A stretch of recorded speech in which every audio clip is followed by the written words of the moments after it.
this next tune is also going to be Grammy for Trumpet as well. And this is When You're Smiling.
We'd like to invite the man of the hour, Mr. Bobby Shearer.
That's a nice tune, isn't it? I don't play dumb tunes. First rule of life with me, don't play anything dumb. It was written by Randy Allcroft, and you don't know him, but he's a great trombone player, lives in Los Angeles, and we were longtime buddies. We were actually in the Army together, and I've been out of the Army for 54 years, I think, so that was a couple of years ago.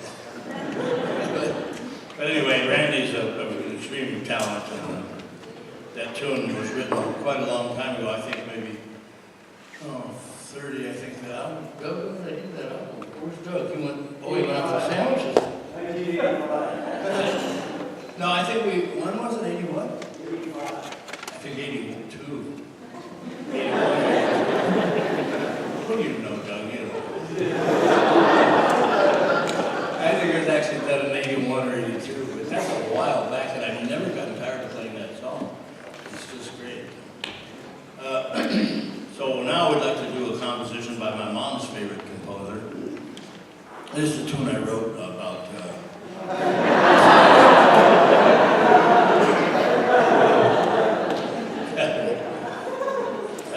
I wrote this.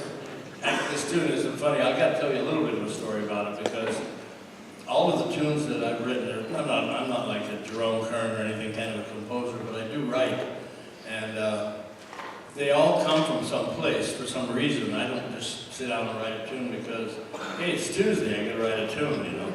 It has to come from some reason, and it's almost always a person that I know, a friend, you know, a situational kind of a thing. And I was in Weatherford, Oklahoma, of all places, and don't ever go, there's nothing going on. But I showed up, and there was like this young college band. They were very young, green, very beginning kind of level. And I like for have all of the kids in the band play a solo on a blues. And this one little girl, alto player, she was the second alto player, and she was just like 18 years old, just a freshman. And she was terrified when I said she had to play a solo. And she really went into like almost a stroke, you know. I said, come on, you know. And but she was absolutely not going to do a solo. I mean, really. So it was okay.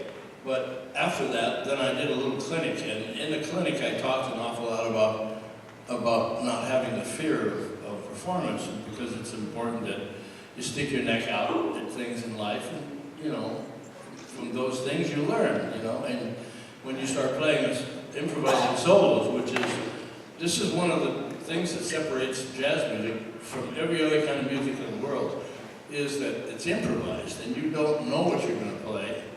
You stand there and you close your eyes and something pops into your head and you just hope you can play it. You know? And of course, beginners say, well, I don't know what to play. Well, none of us know what to play.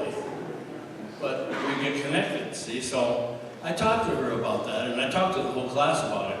And I said, it's just, you're wasting your life by not having the courage to stick your neck out for things.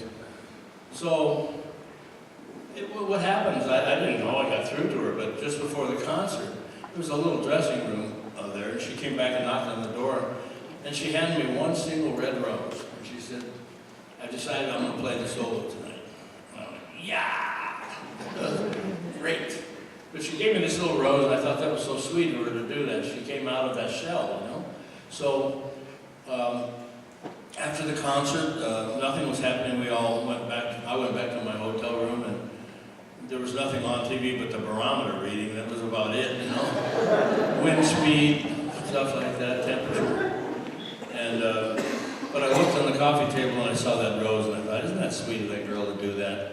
And so it caused an emotional reaction with me. And as soon as that happened, I went, there's this melody in my head, and I grabbed a pencil and paper quickly and wrote it down. And this is what we're going to play for you now, that tune. This is a brand new arrangement. A friend of mine in New Zealand did this only recently, so we hope you enjoy it. I named it after the girl. Her name is Madeline. And I don't know what, last time I was in Oklahoma, I asked her about her, and she was working at Safeway's as a checkout counter. She quit playing. I was so heartbroken over that. You know. But anyway, we hope you enjoy it, Madeline.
one thing about these kids. I'm so proud of the way they're playing tonight.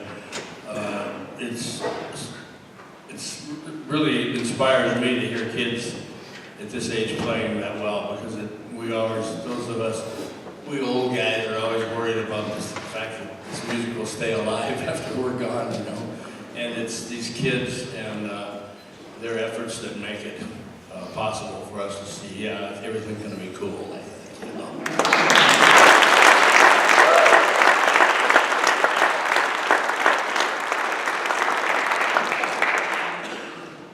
Doesn't cost you $20 a piece. Have to make a living. One of the, you know, how people ask me sometimes, Bobby, who was your teachers? And when they come into my studio for a lesson, I just point them to a wall, and it's got 14,000 LPs stuck floor to ceiling, going about 30 feet long. And there they are. Go say hello to them. You know. And I grew up. I didn't have a private teacher as a kid. There was nobody around, so all I did was listen to music and then try to copy what I heard. You know. And it's actually the best teacher in the world, really. And so when I talk to these kids, I say, if you don't listen to this music, you'll never figure out how to play it. But one of the guys that, all of us that own one of these pieces of plumbing, we all listen to, and he's one of the greatest trumpet teachers in the world. That was Dizzy Gillespie. So we'd like to do one of his compositions. This is one of the great classics that he wrote, and it gets a chance for Christopher Rodriguez Chen to stand up and play a solo. Is that right? Did I get it right? How do you like that, man? Just when you thought I was brain dead, I remember the name. So he's going to give us a little solo on this too. This is A Night in Tunisia.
sorry to inform you that the bar is not open.